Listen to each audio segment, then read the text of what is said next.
Y muy, pero muy buenas tardes para todos en casa. Bueno, ¿dónde creen ustedes que viven?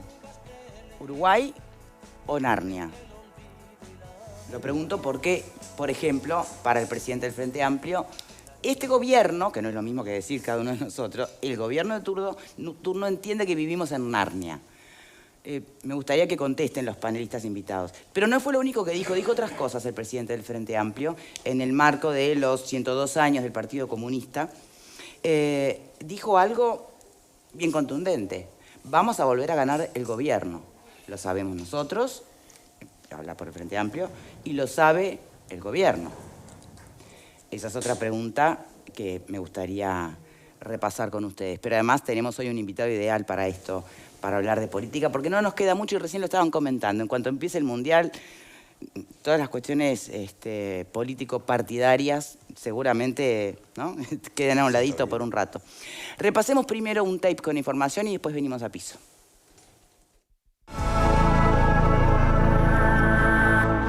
A los uruguayos le prometieron muchas cosas, sobre todo que iban a ser los mejores 5 años de nuestras vidas.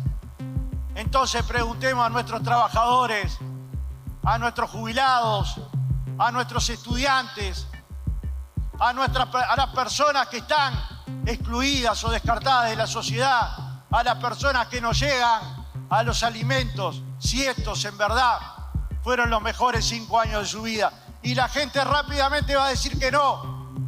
Nosotros cuando vamos a tomar una posición política tenemos que pensar en que hoy somos oposición, pero en un par de años, le guste o no a la derecha, vamos a hacer gobierno y tenemos que ser coherentes lo que decimos hoy con lo que vamos a hacer mañana. Nosotros sabemos que vamos a hacer gobierno, pero ellos también lo saben. Nosotros sabemos que vamos a volver para transformar y ellos también lo saben. Y capaz que nos ganó un poco de soberbia. Y capaz que no escuchamos suficientemente a nuestros militantes. Y capaz que no fuimos capaces de transmitir nuestras obras, nuestras creaciones, nuestros avances. Y capaz que no bajamos a discutir con las organizaciones del campo y de la ciudad. Pero eso no quiere decir que no estemos preparados, compañeros. Bien. Interesante lo que plantea el presidente del Frente Amplio, más allá de estrategia política, también aparece la autocrítica, ¿no? Vamos a darle la bienvenida para que nos acompañe al sociólogo y director de Factum, Eduardo Botinelli. Muchas gracias por estar aquí. Buenas tardes, un gusto estar acá. Si me permite una vueltita por panel antes, ¿vive en Narnia el gobierno? ¿Vos dónde vivís? ¿Dónde estamos viviendo? O en el Uruguay de la oposición, ¿no? Porque pareciera que hay muchos Uruguay en este momento. Yo vivo en Uruguay y vivo en un Uruguay que claramente tiene algunos cambios. Habrá que ver qué es lo que va a ocurrir dentro de poco tiempo según se lo mire también, pero son 2 años en un gobierno que arrancó obviamente con el tema de la pandemia, que le comió prácticamente los 2 primeros años de gobierno, y eso es un tema bien interesante. Y de proyectos prometidos también. Claro, ¿no? y hay que ver también cómo se paró la oposición en esos 2 años, porque también pasaron 2 años y es, de alguna manera, la primera autocrítica a nivel público que se escucha desde las más altas autoridades del Frente Amplio. ¿Es la primera? No es la primera, pero creo que dicha por el presidente del Frente Amplio, con esas características en el acto donde estaba, puede llegar a ser una señal. La alternancia de los partidos políticos en el gobierno es uno de los grandes tesoros, creo, que tiene la democracia uruguaya, y es cierto que el Frente Amplio puede llegar a ser gobierno más adelante. Vamos con eso dentro de un ratito, claro, porque así me parece que es lo interesante de analizar también. Bien, sí, por supuesto. Fernando, ¿cómo te cae lo que plantea el presidente del FA? Fernando, no, Pablo, perdón. Fernando. Pablo. Más de lo mismo. No se puede esperar otra cosa. En esa retórica que últimamente no, desde que asumió la presidencia del Frente Amplio Fernando Pereira, ha insistido una y otra vez con lo mismo. Yo no sé si vivimos en Narnia, no sé qué es Narnia tampoco, aparte, ¿no? Creo que es un dibujito, algo por el estilo. Sí sé que no vivimos en Disneylandia, ¿no? Porque parecía un país extraordinario previo a las elecciones del 2019 y con 15 días de pandemia se partió el país en dos. Entonces capaz que antes vivíamos en Disneylandia. Es una arenga el núcleo duro claramente de lo que eran los militantes del Partido Comunista.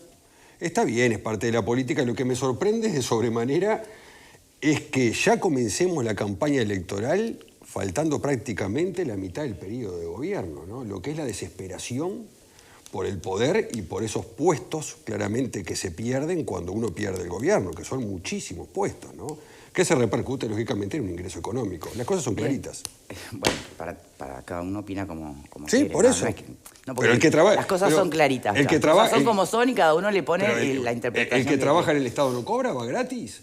La fuerza política que gana no reparte cargos y esos cargos no son remunerados. Eso sería Narnia. ¿Cómo es que dice? Narnia. Narnia. Sí, ahí es Narnia. Si no es Uruguay. Valeria. Bueno, yo vivo en Uruguay.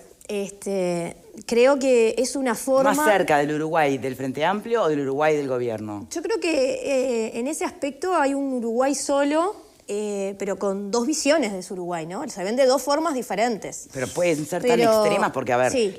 que todos tenemos realidades diferentes, contextos y justamente la diversidad, Mirá, las circunstancias de las personas es lo que hace... Yo creo que esto pasa... algo muy rico, pero viste que son extremistas, ¿no? nos O Narnia o el hambre. Nos pasaba en el periodo pasado también de ver esas dos visiones con el cambio de roles.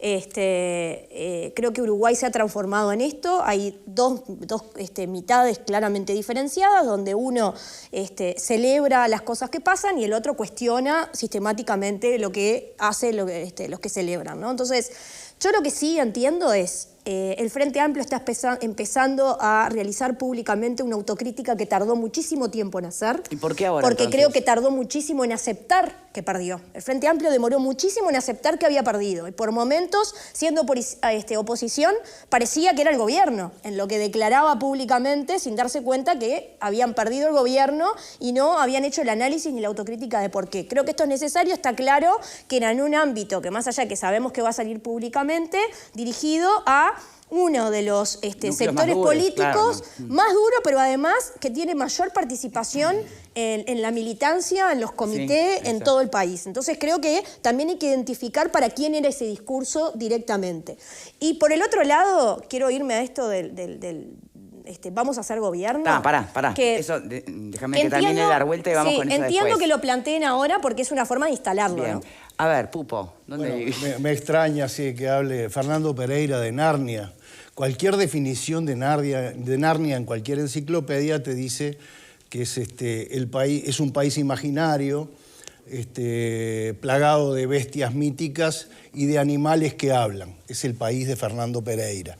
El país donde los ñoquis son de papa y no de harina, donde algunas personas se pasan años y años y años sin ir a trabajar para que el Estado les pague. Narnia es el país que te dejan después de 15 años de gobierno, donde tenés un déficit fiscal tremendo, donde te dejan desocupación, donde prima la incultura, donde prima los problemas de seguridad y tiene que venir un nuevo gobierno a arreglar todo eso, pandemia mediante, y sale el país de Narnia a criticar ese gobierno que trata de enmendar esas cosas.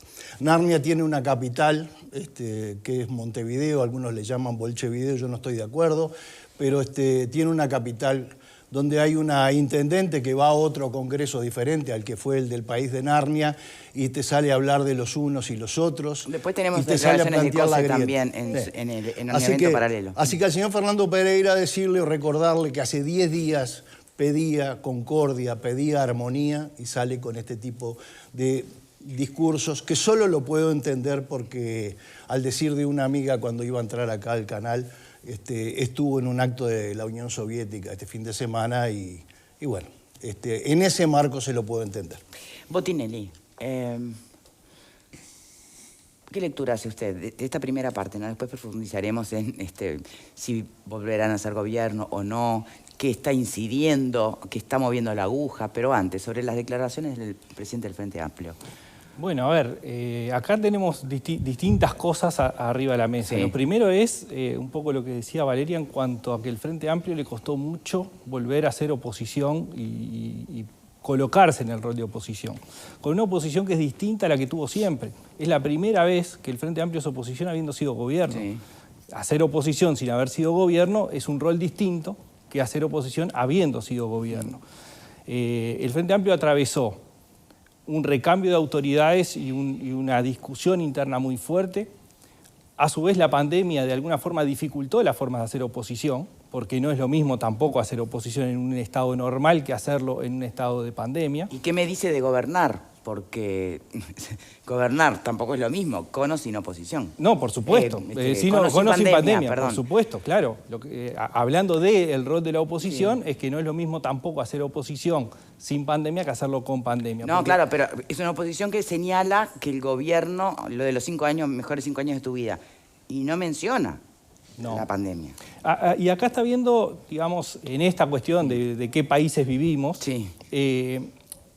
Hay mucha discusión que se centra en aspectos centrales para cada uno de las posiciones, digamos. A ver, ¿no? o visiones de país. O visiones de sí. país o articulación de discursos. Esa articulación de discursos tiene un eje en la pandemia muy fuerte, tuvo durante mucho tiempo desde el gobierno explicando muchas de las cuestiones que sucedían negativamente. Sí.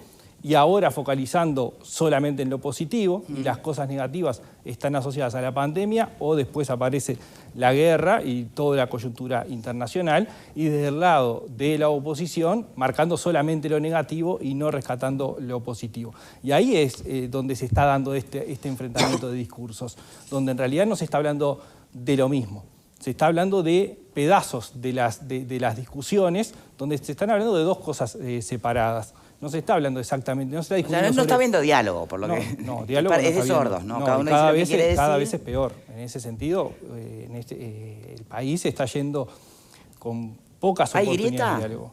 Yo no diría que hay una grieta, porque no, pero sí hay un efecto que se está buscando y se está encontrando como un lugar, diría que hasta cómodo para las dirigencias políticas, que es la de situarse en un extremo, en señalar al otro. Y eso en definitiva termina siendo más cómodo, porque en realidad poniendo las responsabilidades de lo negativo en el otro, sin asumir las propias, termina facilitando el discurso. Bien. Ahora, está haciendo autocrítica Pereira, algunos entienden que por el contexto, el marco y demás, y siendo el presidente del partido, sería como la primera autocrítica sólida, ¿no? Sí. ¿Eso es estrategia también o es convicción? Bueno, en la propia campaña electoral del Frente Amplio, de las internas del Frente Amplio, Pereira deslizó estos temas. Y después, con el Frente Te Escucha, es una estrategia utilizada en parte, es decir, para posicionar agenda, pero también para posicionar ese rol de autocrítica que se le reclama por los propios militantes del Frente Amplio a lo que hizo el Frente Amplio. Digamos que esta es la vez que queda más explícita eso, pero el propio Frente Te Escucha arranca con sin llamarle autocrítica, se supone que es justamente, a ver, ven y pegame, decime qué hice mal y así podemos mejorar, ¿no? Sí. Bien, y a todo esto, en todo este murmullo y ruido político partidario que hay sobre la mesa, ¿qué tiene finalmente más incidencia en este momento? ¿La economía? Las ollas populares, la educación en los paros, o sea, debí decir la transformación educativa, las cifras de los homicidios, Marcet, Astesiano, ¿qué está realmente moviendo la aguja? Bueno, a ver, en términos de voto no estamos viendo demasiado nada. En realidad lo que tenemos es una estabilidad muy importante. Es decir, no es que estemos en un proceso de transformación en la intención de voto de la gente. No estamos viviendo un momento de muchos cambios en ese sentido. Pero sí aparecen las preocupaciones y parte de esta agenda de la discusión. Es decir, bueno, y se van instalando los temas en la discusión. Claramente, durante 18 meses se habló casi que exclusivamente de la pandemia. Sí. Y era el tema de preocupación de la población y era donde el gobierno tenía mejores evaluaciones. Sí. Va finalizando la pandemia o se declara el fin de la emergencia sanitaria y empiezan a emerger otros. Empieza a emerger ya junto con la pandemia las cuestiones económicas fuertemente en términos de preocupación y también en términos de evaluación negativa del gobierno.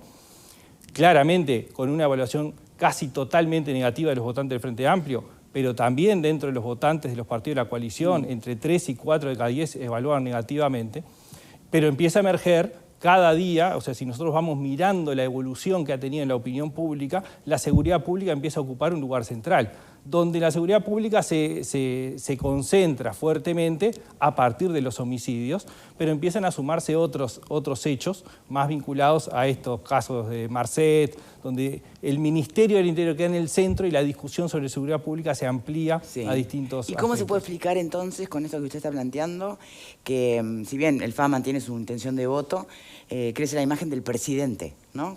Que no es lo mismo que la del gobierno? Pero ¿no es raro? No hay como una... Uno podría deducir que cuanto mejor imagen tenga un presidente, bueno, van chupando rueda el resto de los partidos que conforman la coalición. Bueno, estamos en un momento, quizás haya que esperar un poco más también para ver cómo evoluciona, donde según cómo miremos la evolución de la imagen del presidente, si la miramos en el largo plazo, digamos, de donde arrancó hasta ahora, está muy por debajo, esperable en la mitad del periodo que caiga.